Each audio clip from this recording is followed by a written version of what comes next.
दोस्तों, हमारी हिंदी ना भाषाओं में गंगा की तरह है। जिस तरह गंगा में बहुत सारी सहायक नदियां मिलकर गंगा को गंगा बनाती है, उसे समृद्ध बनाती है, उसे उसका असल अस्तित्व देती है। ठीक उसी तरह हमारी हिंदी भाषा को बहुत सारी बोलियां साथ मिलकर समृद्ध बनाती हैं और गंगा की तरह विशाल बना देती हैं। तो आज हिंदी भाषा की एक ऐसी ही बोली के बारे में हम बात करेंगे जिसका नाम है मालवी। और ये बोली बोली जाती है भारत के मध्य प्रदेश के पश्चिमी भाग में स्थित मालवा के पठार पर, जिसे हम मालवा अंचल भी कहते हैं। आप भले ही मालवा से परिचित डायरेक्टली ना हो, लेकिन मालवा पूरे हिंदुस्तानियों से परिचित है, क्योंकि इसी अंचल में विराजते हैं काल के देवता महाकाल। इसी अंचल में कभी देवी अहिल्या ने अपना साम्राज्य स्थापित किया था, और यही वो भूमि है जिसने हमारे देश को कई अनमोल रत्न दिए, जिनमें स्वर साम्राज्ञी लता मंगेशकर जी भी शामिल है। तो ये अंचल जो बोली बोलता है, आइए आज उस बोली पर बात करते हैं। आइए आज महसूस करते हैं उस मिट्टी की खुशबू और चखते हैं वहां के पानी का स्वाद। हमारे साथ मौजूद है मालवी बोली की विशेषज्ञ हेमलता शर्मा जी। हेमलता जी, हमारे इस प्रोग्राम में आपका बहुत बहुत स्वागत है। जी नमस्कार, बहुत बहुत धन्यवाद। जय राम जी की तमारो घणो स्वागत है इन प्रोग्राम में। जय राम जी की आपको बहुत बहुत स्वागत करूं मैं, और हृदय से आपको आभार मानूं कि आपने आज हमारे इन कार्यक्रम में आमंत्रित करो। बहुत बहुत आभार आपको। अभी हम जिस दौर से गुजर रहे हैं, हमारी अपनी भाषा हिंदी के सामने भी बहुत सारी चुनौतियां हैं। तो बोलियां तो फिर हिंदी से एक क्रम नीचे आ जाती है कि हम बोलियों को कैसे सहेजें, कैसे संभालें। आपने इसी बोली का एक शब्दकोश तैयार कर दिया, इसकी कहावतों का एक कोश तैयार कर दिया, जो greenish book of world record में दर्ज हो गया। तो मेरा पहला सवाल आपसे यही है कि किस दिन आपको ऐसा लगा, या कब ऐसा लगा कि अब मुझे मालवी का शब्दकोश बना लेना चाहिए, अब वक्त आई गयो है कि हमारे कनी करना पड़ेगा। हाँ, आप तय मइयो है कि हमारे कहीं ना कहीं करनोज पड़ेगा अपनी मालवी बोली वास्ते। जी। आपने बहुत अच्छा प्रश्न किया है नुपुर जी। और आप भी आपने जो प्रश्न पूछा है कि कब मेरे दिमाग में ये प्रश्न उत्पन्न हुआ कि मुझे मालवी का शब्दकोश बनाना चाहिए, तो मैं आपको बताऊं कि मैं आगर मालवा की मूलतः रहने वाली हूँ।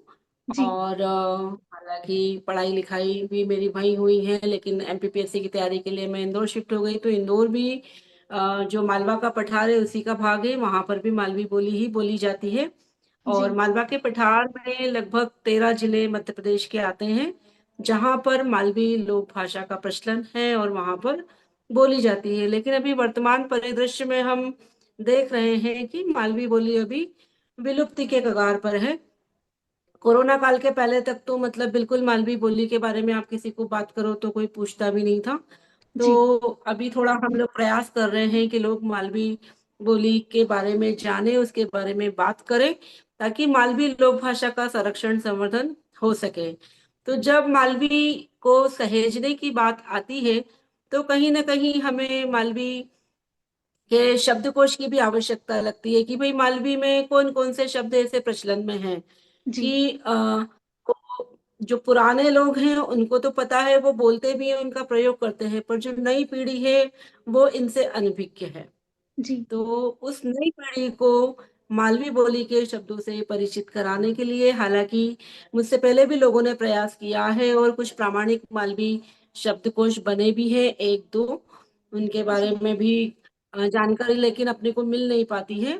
तो मैं हाँ, ये हाँ। कोशिश कर रही हूँ, जो भी पुस्तकें जैसे मालवी का शब्दकोश है तो उसमें अ, अभी जैसे मैंने लगभग 5 साढ़े 5 हजार शब्दों का उसमें समावेश किया है। हम्म। और हर साल में उसको जैसे इनसाइक्लोपीडिया की तर्ज पर हम्म। अपडेट करने का प्रयास करूंगी, ताकि उसमें और शब्दों की संख्या बढ़ा सके, ताकि जो नई पीढ़ी है वो मालवी के शब्दकोश से परिचित हो सके। तो जब मैंने मालवी लोकोक्ति और मुहावरों का अपना संकलन तैयार किया, तभी मुझे बहुत सारे मालवी के शब्द उसमें मिले। और कई सारे शब्दों से तो मैं परिचित थी, क्योंकि मैं खुद भी मालवा की रहने वाली हूँ, मेरे घर जी। में भी मालवी बोली जाती है। पर हाँ, हाँ। फिर भी कई सारे शब्द ऐसे थे जिनका मुझे अर्थ नहीं पता था। तो जी। मुझे लगा कि जब मुझे नहीं पता है तो मेरे बाद जो पीढ़ी आने वाली है वो तो उसको बिल्कुल भी कुछ पता नहीं होगा। बिल्कुल। तो हमें मालवी साहित्य को सहेजना बहुत जरूरी है। तो उसके लिए मालवी का शब्दकोश भी होना चाहिए, क्योंकि हमने किसी को मालवी में कुछ बोल दिया। हाँ ये हाँ। ठीक उसी प्रकार है जैसे हमारे लिए, हिंदुस्तान के लोगों के लिए अंग्रेजी भाषा। तो जी अंग्रेजी भाषा यदि उनको सीखनी है तो उसका शब्दकोश उनको चाहिए कि भाई ये जी शब्द है, इसका क्या अर्थ निकलता है, इसको किस संदर्भ में प्रयोग किया जाता है, कैसे बोला जाता है। तो मैंने वही कोशिश की है। मेरे दिमाग में फिर ये प्रश्न उठा कि यदि मैं मालवा की होकर मुझे कई सारे शब्दों के अर्थ नहीं पता है, तो जो नवीन पीढ़ी है हमारी आने वाली, जो एक नई पौध जो है, उसको मालवी से परिचित कराने के लिए हमें मालवी का शब्दकोश तैयार करना ही होगा। पुराने लोगों ने प्रयास जरूर किया पर चीजें वो जी। अभी अवेलेबल नहीं है। नया तो मैं बच्चा कोशिश होने की खातिर जी तुमने यो कोशिश की, पर 5,500 हाँ शब्द, 5,500 बहुत बड़ा नंबर है। तो कहाँ जी कहाँ गए, क्या आपने गांव वगैरह में यात्राएं भी की? इन 5,500 शब्दों को जुटाना भी आसान तो नहीं रहा होगा। और जो जनरल बिल्कुल बातचीत में होते हैं, आमतौर पर जो आम भाषा होती है, हमारी 100 से 200 शब्दों में जिंदगी के ज्यादातर काम हो जाते हैं। ऐसे में साढ़े पांच बिल्कुल। हजार शब्द ढूंढना, क्या कैसे ढूंढे आपने, कितना वक्त लगा? टाइम तो मुझे बहुत लगा। लगभग 2 साल तो मुझे इन शब्दों को समेटने सहेजने में ही लग गए। और जी फिर इसको प्रकाशित कराने में भी मुझे एक लंबा समय लग गया, क्योंकि शब्दकोश एक ऐसी चीज है कि वो कभी भी हम उसको पूर्ण मान ही नहीं सकते। जब भी हमें लगता है कि अब हम इसे प्रकाशित करा ले, तो लगता है 2 4 8 10 शब्द हमें और मिल गए, तो लगता है इनको भी ऐड कर लिया जाए, क्योंकि ये प्रक्रिया निरंतर चलती रहेगी, निरंतर। अनवरत है। तो जब मैंने इन शब्दों को इकट्ठा करने की कोशिश की, तो चूंकि मालवा क्षेत्र काफी बड़ा है, जी मैंने जैसे बताया कि 13 जिले इसमें आते हैं, नीमच मंदसौर से लेके इधर अपने नीचे जो मालवा का पठार है उसमें नीचे अपने जो खंडवा खरगोन लगता है, मतलब धार देवास इधर तक, रतलाम तक पूरा एरिया चला जाता है। तो जी वहां तक अपनी जो मालवी बोली है वो चलती है, झाबुआ तक भी। जी तो इतना लंबा, इतना बड़ा क्षेत्र है, विस्तृत भौगोलिक क्षेत्र है मालवा के पठार का। और जी। काफी सारे जिले इसमें आते हैं। और कहा जाता है कि 4 कोस पे पानी ने, 12 कोस पे वाणी बदली जाए। तो मालवी लोक भाषा के साथ भी ऐसा ही है। और रतलाम साइड हम जाते हैं तो वहां पे हाड़ौती का प्रभाव मालवी बोली पे दिखाई देता है। नीमच मंदसौर साइड हम जाते हैं तो राजस्थानी बोली का उधर प्रभाव थोड़ा सा उस पे हो जाता है। जी। और जो भी हमारे मालवा के पठार से जो क्षेत्र टच हैं, लगे हुए हैं, हम्म। उनका, उन शब्दों का प्रभाव मालवी बोली पर आता है। इंदौर में जो मालवी बोली जाती है उसका थोड़ा सा स्वरूप अलग है। उज्जैन में जो है वो एक, उसको मानक मान लेते हैं हम, हाँ हाँ। केंद्रीय उसको मालवी बोली के रूप में स्वीकार किया गया है, तो वहां पर थोड़ा सा रूप अलग होता है। जी थोड़े थोड़े से शब्दों में अंतर आता है। जैसे हम यदि इंदौर उज्जैन के लोग हैं, बात करेंगे, तो हम बोल देंगे और कहीं हुई रियो है। और उधर जैसे अपन रतलाम साइड जाएंगे तो अरु। तो इस तरीके से शब्दों में थोड़ा सा शब्दों में फेरबदल। हल्का सा परिवर्तन आता है। जी। दोस्तों, मैं यहाँ पर आपको एक बात बताती हूँ, जो लोग मालवा से सीधे ताल्लुक नहीं रखते और मेरा चैनल देखते हैं, कि मालवा वो क्षेत्र है जो बहुत समृद्ध है। माल किसी समय यहाँ से ट्रांसपोर्टेशन हुआ करता था चीजों का, इसलिए इसका नाम मालवा है। ये बहुत समृद्ध क्षेत्र रहा अपने दौर का। और चूंकि ये बहुत समृद्ध क्षेत्र रहा, इसलिए यहाँ की बोली भी बहुत ही समृद्ध है। तो हेमलता जी, मैं चाहूंगी कि आप कोई मालवी कहावत हमें बताएं।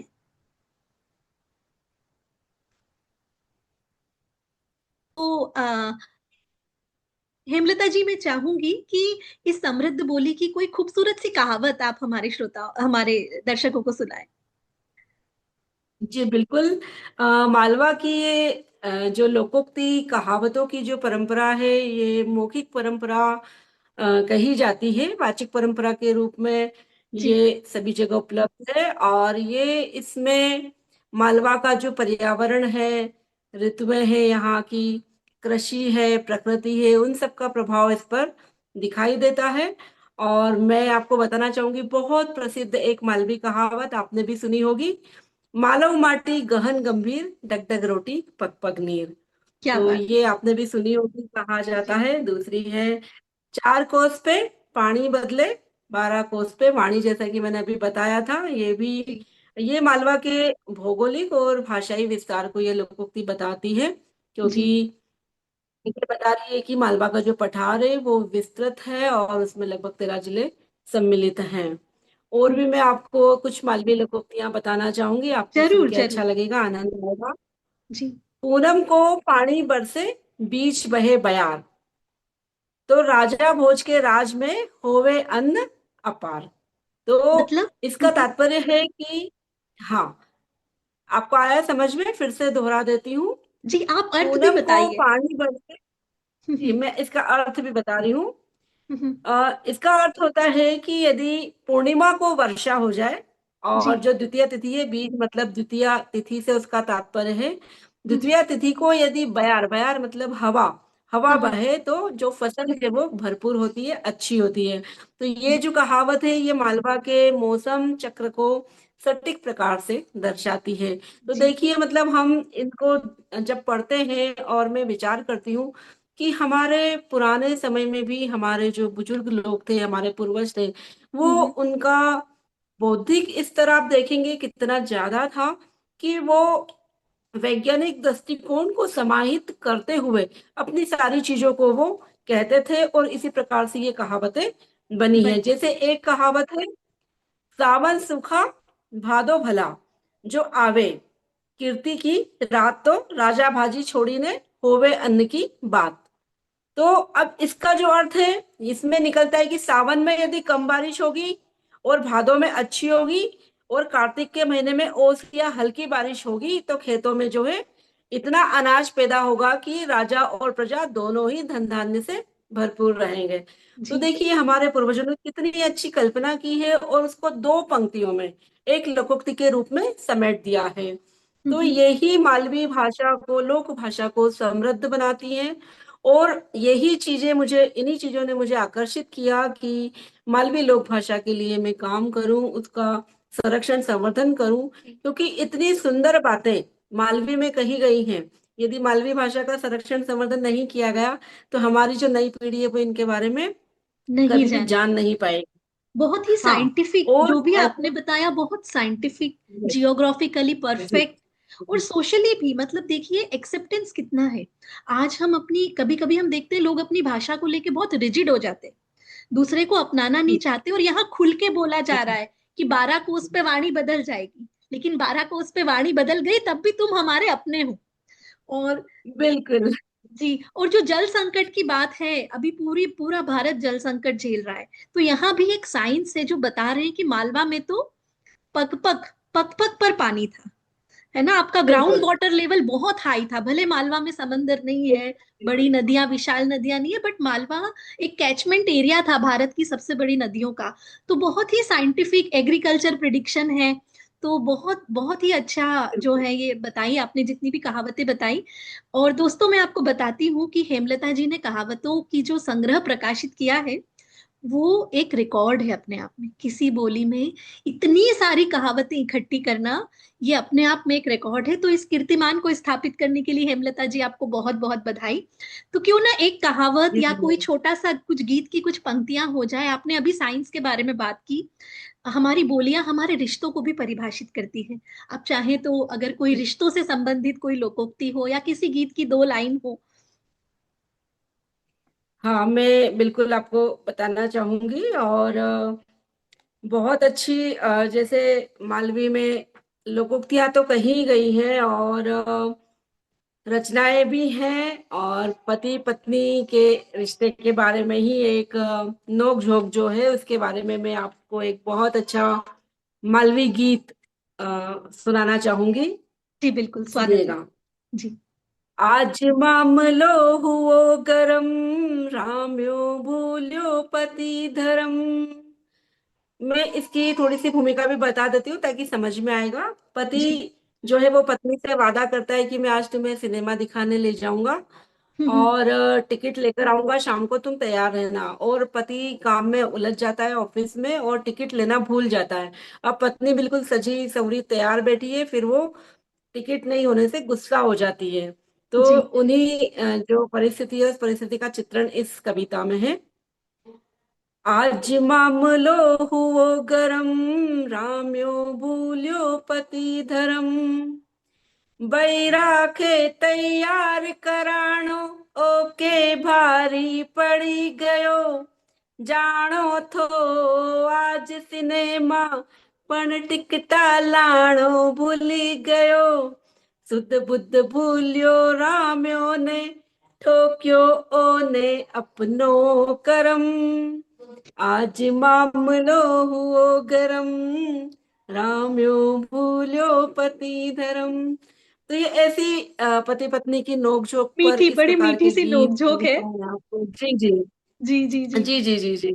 तो ऐसी चीजें मतलब और आकर्षित करती है लोगों को मालवी की ओर बढ़ने के लिए। और देखो एक बहुत अच्छा गीत है मालवी में, सहेलियों के ऊपर है। और कैसे हमारे मालवा में जैसे नीम के पेड़ होते हैं और कैसे क्या चलता रहता है, उसका भी एक आप देखिएगा एग्जाम्पल मैं आपको बताती हूँ।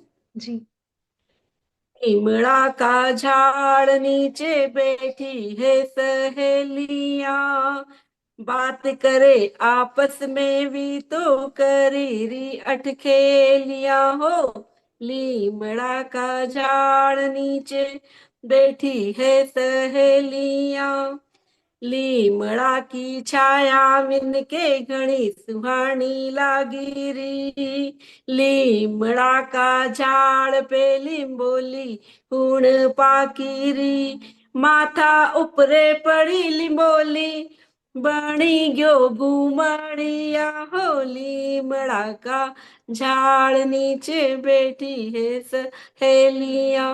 मतलब इसमें ये वर्णन है कि नीम के पेड़ के नीचे सहेलियां बैठी हैं, आपस में बातचीत कर रही है, उनकी चुहलबाजी चल रही है। और नीम के पेड़ से एक निम्बोली जो पका और नीम के जो फल जी। रहता है वो सिर पे गिरता है और उससे उसको गूमड़ निकल आता है। तो उसके बारे में वर्णन है। तो दोस्तों, इस तरीके से मतलब जी, जी, जी। बड़ी दोस्तों, मीठी लगती है। हाँ जी, जी, आप मालवी बताइए। इतनी इतनी मीठी बोली है ना कि इसमें जब किसी को ताना भी कसा जाता है ना, तो वो ताना भी मीठा लगता है। तो हेमलता जी, आपका क्या कहना है? क्या कोई मीठा सा ताना याद आ रहा है, या मीठी सी फटकार किसी को लगाए तो क्या बोले मालवी में? बिल्कुल, मैं आपको मालवी बोली में नई पीढ़ी को बिल्कुल मैं फटकार लगाते हुए मैं आपको दो चार पंक्तियां सुना देती हूँ। जी, कि परेशान हूँ इन्हीं बदली दुनिया को मिजाज देखी ने। हम्म, लोगों देवे है इज्जत, छितरा देखी ने। छितरे मतलब कपड़ा। जी, लोगों देवे है इज्जत, छितरा देखी ने। काम से मोटो नाम न दाम हुईयो है, म्हारे लगे लोगों को जमीर सुईयो है। धिक्कारे है आत्मा, पण लोगों ध्यान नहीं धरे। ऊपर से खुश होवे ने भीतरे रोवे, पण बयान नहीं करे। मानी ले अपनी गलती तो छोटा बाप का कहवाए, ने जानी ले सच्चाई तो जग में नाम कमाए। क्या बात तो है, ये क्या बात जो है। जी धन्यवाद। तो ये क्या है कि जो नई पीढ़ी है जो अपने संस्कारों से दूर होती जा रही है, उसको लताड़ लगाते हुए वाली ये पंक्तियां थी शानदार कि लताड़ आजकल लगाई हम देख। आपने। मानी ले अपनी गलती तो छोटो बाप को हुई और जाए, और मैं आपसे एग्री करती हाँ, हूँ, क्योंकि मतलब ऐसा दोस्तों, बोला जाता है मालवा में कि भाई कहते हैं हारियो ने झगड़ो भाग्यो। ऐसा मालवी में बोला जाता है कि यदि एक पक्ष है वो अपनी हार स्वीकार कर ले तो आपका आपसी विवाद झगड़ा खत्म हो जाएगा। लेकिन खत्म, हार मानने को आजकल कोई तैयार नहीं होता। तैयारी। अपनी गलती कोई मानना नहीं चाहता, हमेशा वो गलती दूसरे की बताता है। तो जो जी, भी झगड़े होते हैं परिवार में, उन सब का कारण यही होता है। बहुत बहुत इस तरीके से। खूबसूरती से आपने बहुत गहन बात बोल दी। और यहाँ दोस्तों, मैं आपको एक बात और बताती हूँ कि आज जो हमारी वक्ता है हमारे बीच में, हमारी अतिथि हैं हेमलता जी, ये मत समझिएगा कि ये सिर्फ भाषाविद है। ये बहुत स्ट्रॉन्ग पोजीशन होल्ड करती है, मध्य प्रदेश शासन की प्रथम श्रेणी अधिकारी है। और प्रथम श्रेणी अधिकारी की जिम्मेदारियों का निर्वहन करते हुए ये अपनी भाषा, अपनी बोली के लिए काम करती है। और हम सबके लिए एक मैसेज है, जब हम कहते हैं ना कि हमें टाइम नहीं मिला, अपने बच्चों को कुछ सिखाने के लिए टाइम नहीं मिला, तो ये उसका एक बहुत स्ट्रॉन्ग एग्जाम्पल है कि वो बहुत महत्वपूर्ण जिम्मेदारियां निभाते हुए ये काम कर रही है। हेमलता जी, तुम्हारे बोली बहन बोले लोग, लेकिन तुम भोली नहीं हो, तुम पीसा कोड़ी का काम करो। आप फाइनेंस संभालती हैं, है ना? तो एक तरफ फाइनेंस जी है, कैलकुलेशन है, बड़ी टफ लाइफ है। दूसरी तरफ ये जी सॉफ्टनेस है जीवन की, भाषा, गाने, कविताएं, ये बैलेंस कैसे आया? और before you speak about the balance, आप बैलेंस के बारे में बोले उसके पहले तो मैं चाहती हूँ कि ये जो जर्नी है, जिन भी लोगों ने कभी भी प्रशासनिक सेवाओं की तैयारियां की हैं, वो जानते हैं कि ये कितनी कठिन परीक्षाएं हैं। मैं चाहती हूँ थोड़ा सा आपकी जर्नी के बारे में बताएं, और फिर बताएं जो लोग महिलाओं को कम समझते हैं कि पैसे कौड़ी के मामले में महिलाएं कितनी दक्ष होती है। बिल्कुल नुपुर जी, जैसा आपने कहा कि महिलाओं को हमेशा पुरुषों से कमतर आंका जाता है। और मेरी पृष्ठभूमि भी कुछ ऐसी है, मैं ग्रामीण परिवेश से आती हूँ, क्योंकि आगर मालवा जो है वो अभी जिला बना है, पहले वो एक कस्बा हुआ करता था। जी। और मेरा जो परिवार था संयुक्त परिवार था, तो मेरे यहाँ वही है कि लड़कियां कोई नहीं थी। मैं 7 भाइयों की इकलौती बहन हूँ। और मेरे यहाँ 3 पीढ़ियों में कोई लड़की नहीं है, मैं ही हूँ। तो ऐसा माना जाता था कि जो लड़कियां हैं उनको ज्यादा पढ़ाना लिखाना भी नहीं चाहिए, जल्द बस घर का कामकाज वो सीख जाएं और जल्दी से उनकी शादी कर दें। मतलब मालवा में जैसे कहा जाता है कि झटपट काम सिखाओ ने मांडो करो, पढ़ावा लिखावा से कोई मतलब नहीं है बोले, इनको दिमाग आसमान में चढ़ी जाएगा। तो इस तरीके से जो एक उस समय का जो समाज था, अभी तो हालांकि काफी बदलाव आया है। अब सब लोग अपनी बेटियों को पढ़ाने भी लगे हैं। और मैं तो चूंकि पढ़ाई में बहुत तेज थी, बहुत होशियार थी, तो मुझे बचपन से ही कहीं ना कहीं लगता था कि मुझे प्रशासनिक अधिकारी बनना है, ऑफिसर बनना है।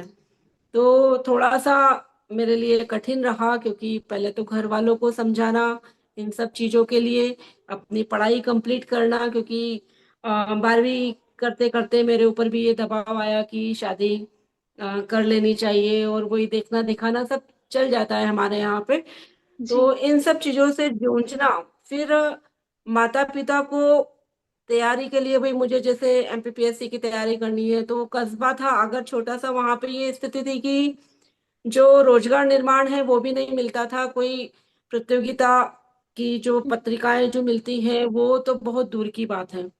जी। तो बहुत मुश्किल हुई मुझे इन सब चीजों को करने में। और जैसे तैसे मतलब मैंने इंदौर शिफ्ट किया और अपनी पढ़ाई शुरू की। और फिर मेरा और संघर्ष शुरू हुआ, क्योंकि मैंने प्रतियोगिता परीक्षा की तैयारी शुरू की और एमपीपीएससी ने एग्जाम कराना ही बंद कर दिया। मतलब वैकेंसी ही आना बंद हो गई थी, ओ, लगातार 4-5 सालों तक वैकेंसी नहीं आई थी। तो जी। मेरे जी। लिए वो दौर बड़ा संघर्ष का था, क्योंकि सबको लगता था कि बस ये तैयारी कर रहे हैं, इनकी परीक्षा होती है, रिजल्ट तो आता ही नहीं। क्योंकि हाई कोर्ट में और कंटिन्यू रिट लगती रहती थी कि ऐसा कुछ हुआ है या ये हुआ है, तो उसके कारण फाइनली जो डिसीजन रिजल्ट जो होता था वो नहीं आ पा रहा था। मेरी लगातार प्री निकलती जा रही थी, मेंस निकलती जा रही थी, लेकिन फाइनली मुझे सिलेक्शन नहीं मिला था। मतलब मैं आपको बताना चाहूंगी कि 9 रिटर्न और 7 इंटरव्यू देने के बाद मैंने फाइनली सिलेक्शन लिया और सेकंड क्लास ऑफिसर की पोस्ट मैंने हासिल की। तो बहुत स्ट्रगल मुझे करना पड़ा, क्योंकि एक मेंस देना मतलब, कहते हैं ना कि आसमान के तारे नजर आ जाते हैं, उतनी मेहनत करना होती है। तो 9 रिटर्न मैंने लिखी है। बहुत स्ट्रगल मेरा रहा, तो कुछ कमाल, कहना कमाल चाहिए है। कि भाग्य नो, भाग्य ने नो भी कुछ रिटर्न तक मतलब पेशेंस लिखा। रखना, इतना इतना धीरज रखना, और लगातार मतलब 2-3 बार एग्जाम दी जाए और सिलेक्शन नहीं हो तो हौसला जवाब देने लगता है। 9 बार लगातार एग्जाम में बैठना, 7 बार इंटरव्यू फेस करना, सैल्यूट, सलाम है आपको, तुम्हारे प्रणाम करूं मैं। और तुमने सब लड़कियां उनके लिए एक अच्छा उदाहरण सामने रखा है। हाँ, तो जब मेरा सिलेक्शन हो गया था तो वो मोमेंट भी मतलब मुझे तो कुछ समझ में नहीं आ रहा था। जब पता लगा कि मैं सीधे सेकंड क्लास ऑफिसर बन गई हूँ, गजेटेड ऑफिसर, तो एक सुन के ही मतलब कैसी रिएक्शन होना चाहिए उस वक्त, मुझे खुद कुछ समझ नहीं आ रहा था कि मैं घर वालों को फोन लगाऊं, क्योंकि मैं इंदौर में अकेले रह के तैयारी कर रही थी, कि मैं जी। अपनी फ्रेंड्स को बताऊं, कि मैं रिजल्ट देखने एमपीपीएससी के ऑफिस जाऊं, कि मैं मेरा नाम देखूं लिस्ट में, मतलब क्या करूं, मुझे कुछ क्या समझ नहीं करूं? आया। फाइनली फिर मैंने अपने बड़े भाई को ही बस फोन लगा के बताया। और फिर जब मैं आगर पहुंची तो ढोल धमाकों से मेरा बड़ा स्वागत किया गया। और वही सारे लोग जो मेरे माता पिता को मतलब बहुत झेलना पड़ा, क्योंकि समाज के लोग और हमारे अड़ोसी पड़ोसी जो भी होते हैं वो सब बोलते हैं आपने लड़की को इतना फ्री छोड़ रखा है, वो वहां इंदौर में तैयारी कर रही है, इंदौर तो बोले कहीं बम्बई को बाप है। तब ने वहां छोड़ी रखे हुए, छोड़ी के ऐसे हुए वैसे हुए, सब तरह की चीजें मतलब मेरे पेरेंट्स ने भी झेली। और मैंने तो ये कि सामाजिक समारोह में ही आना जाना बंद कर दिया था बिल्कुल, क्योंकि हर बार यही क्वेश्चनिंग होती थी, अच्छा इतनी बड़ी हुई कि तुम्हारी नानी को ब्याह नहीं करी रिया, कहीं वो को ब्याह कदे करोगा, छोरो देखियो कि नहीं देखियो। और कहीं अच्छा तैयारी करी रही, इंदौर में रहे हैं, वहां पढ़े हैं। मतलब इंदौर एक जैसे उस तरीके से कि कुख्यात टाइप में कि कुख्यात भाई हो वहां गया पे सब क्योंकि बड़ा शहर हो प्रकार गया। के लोग, हाँ, जी। Mini Bombay type. पर तो लोगों की जो मेंटेलिटी थी वो, तो ये सब मुझे बड़ा झेलना पड़ा, और मेरे साथ साथ मेरे पेरेंट्स ने भी झेला, क्योंकि होता ही ये, पहले तो वो भी एग्री नहीं थे, उनको तैयार करना, परिवार के को साथ लेके चलना, और फिर लेकिन जब सिलेक्शन हुआ उसके बाद फिर सबके मुंह बंद हो गए, क्योंकि मेरा क्या है, जो ननिहाल है वो भी ग्रामीण क्षेत्र में ही है, उज्जैन का, उज्जैन के पास एक छोटा सा गांव है नरवर झाला, जी वहां जी मेरे मतलब नानी जी रहते हैं, आपने सुना होगा। जी, बहुत बिल्कुल सुना छोटा है। सा गांव है। जी जी तो जी। वहां पे मेरे मामा लोग थे, तो उनका भी बहुत प्रेशर था मतलब मम्मी पापा पे कि जल्दी से मतलब शादी कर दो करके, लड़कियों को अपन इतना बिठा के रखना अच्छा नहीं होता, अच्छा नहीं है अच्छे जी। रिश्ते नहीं मिलेंगे, उम्र निकली रही है, ऐसा वैसा। लेकिन ईश्वर की मुझ पे कृपा रही कि फाइनली मुझे सिलेक्शन भी मिला, शादी जी, भी अच्छे परिवार में हुई, लड़का भी अच्छा मिला, और आज मेरी फैमिली सेटल है। तो ये मैं आपका ईश्वर को भी हौसला भी धन्यवाद था। देती हूँ। इसमें आपके माता पिता का बहुत सारा धीरज था, बहुत समर्पण था कि उन्होंने आपको भी तकलीफ हुई होगी लेकिन आपसे ज्यादा उन्होंने लोगों के ताने झेले।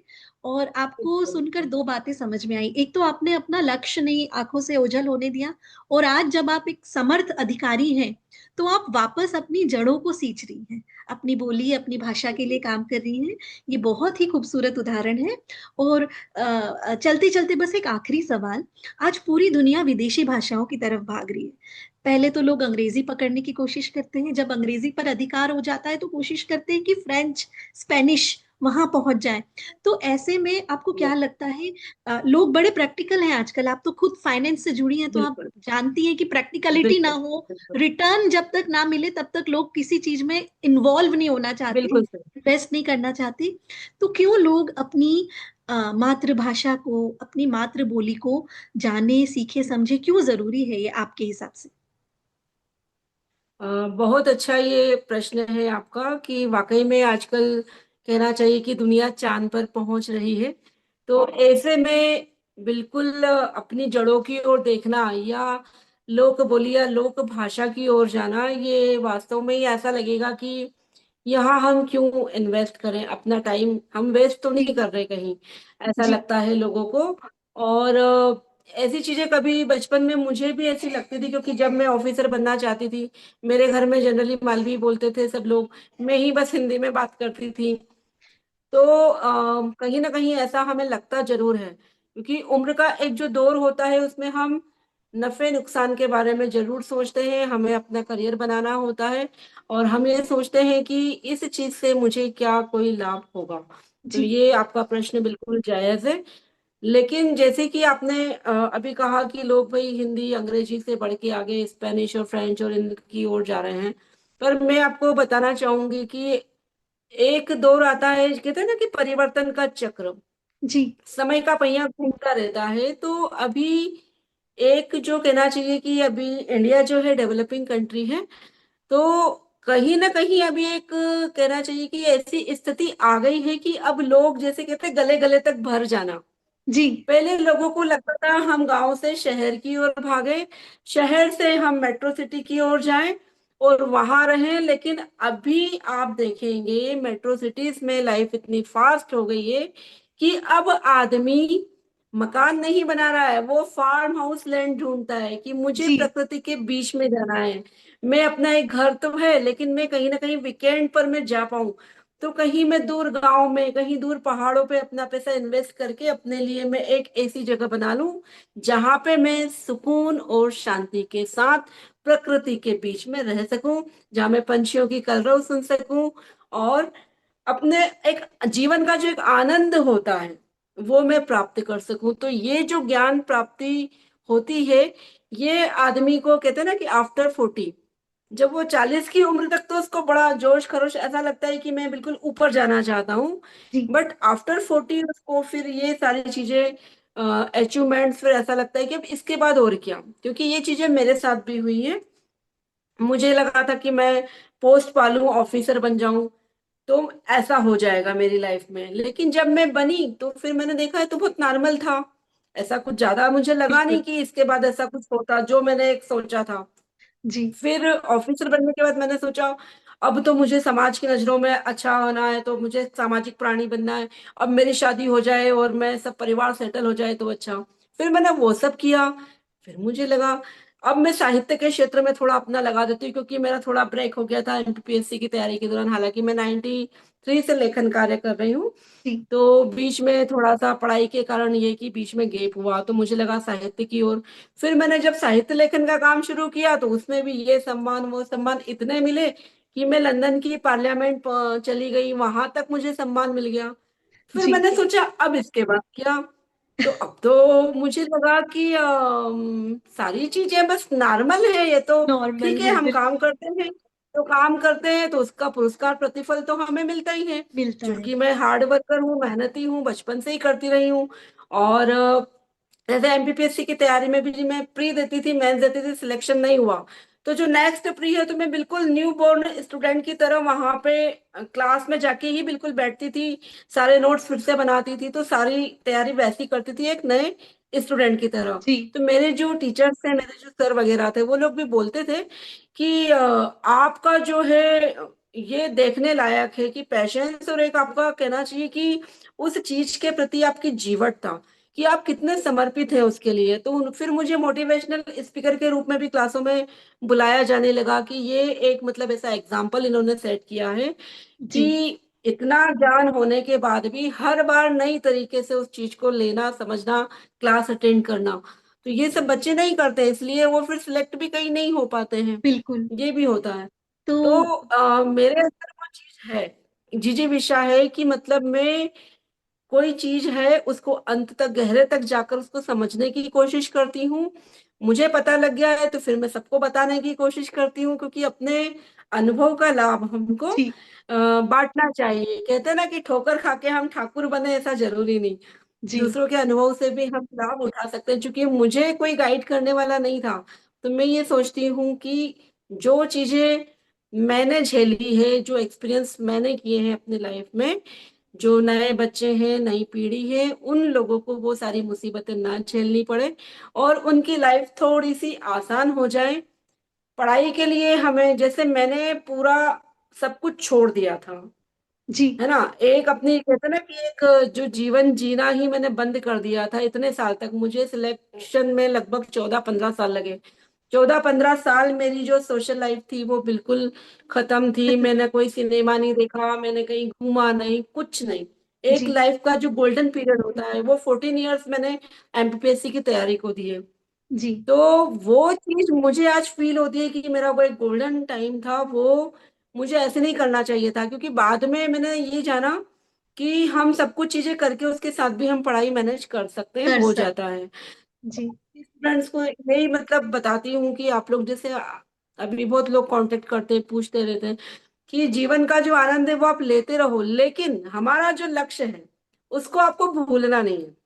बिल्कुल। आप मूवी भी देख रहे हो, आपके दिमाग में एमपीपीएससी चलना चाहिए। हो सकता है वहां से भी आपको कोई हाँ, अच्छी कुछ चीज मिल मिल जाए जो जाए, आपके कुछ एग्जाम में काम आ जाए। बिल्कुल कोई इनपुट मिल जाए। तो हेमलता जी, जी। आपकी बात सुन के, तुम्हारी बातें सुन के मारे यूं लगा कि तुम घणो घणी जिद्दी हो, पर तुम अच्छी चीजा की जिद करो। तो बहुत बहुत खुशी हुई आपसे आप बात देख करके। सकते हैं। गर्व महसूस जी। हो रहा है आज आपसे बात करके, और ये सुन के कि मालवी साहित्य का परचम आपने लंदन की पार्लियामेंट में फहरा दिया। तो जी। हमारी जो मालवा की नानियां हैं, जो मालवा में रहे, उनसे यही निवेदन है कि वे थोड़ी थोड़ी मालवी सीखें, उनमें घुले मिले। और जो नानियां, नानियां मीन्स लड़कियां जो बाहर हैं, वे अगर कहीं कंफ्यूज हो रही हैं मालवी के शब्दों में, तो उनके लिए एक बहुत खूबसूरत शब्दकोश, कहावतों की किताब, सब कुछ हेमलता जी ने तैयार कर दी है। तो अपने आगे कोई अवरोध मत आने दीजिए, अपनी नई जनरेशन को अपनी भाषा, अपनी बोली सिखाइए। क्योंकि यही भाषा, यही बोली उन्हें अपने दादाजी, दादी जी, नाना जी, नानी जी से कनेक्ट करेंगी। आपके बच्चे आइसोलेटेड फील नहीं करेंगे अगर आप उन्हें अपनी भाषा, बिल्कुल अपनी बोली सिखाते हैं। और ये सिर्फ मालवी के लिए नहीं, आपकी जो भी बोली हो, आपकी जो भी भाषा हो, ये हर बात पर बिल्कुल। लागू होता है। तो हेमलता जी, तुमने आज हमारे लिए समय निकाली हो। अब मैं भी हिंदी बोलते बोलते मेरा भी होल्ड छूट गया है अपनी बोली से। तुमने आज हमारे लिए हाँ, ये क्योंकि टाइम देखिए निकाला ना, है। आप भी मालवा से ही हैं और जी आप भी इंदौर शहर की रहने वाली हैं। और देखिए, ये मालवी लोक भाषा का ही आकर्षण है कि आप इतने सालों से दुबई में रह रही है, लेकिन फिर भी आपको मालवी बोली आकर्षित कर रही है। जी तो ये मालवी बोली की जो सरलता, सहजता और उसकी जो मिठास है, जी। उससे ही लोग अट्रैक्ट होते हैं, आकर्षित होते हैं और उसकी ओर जाते हैं कि हमें अब मालवी सीखना है या बोलना है। तो बोलना है। आप भी उसका अच्छा एग्जाम्पल है। और आप भी दुबई में बैठ के मालवी की सेवा कर रहे हैं, तो इसके लिए मैं आपको भी साधुवाद ज्ञापित करना चाहती आपका हूँ। भी आपने बहुत मेरा बहुत धन्यवाद साक्षात्कार कि किया। आपने इतना वक्त दिया। जी जी, बहुत बहुत शुक्रिया। जी, नमस्कार। नमस्ते।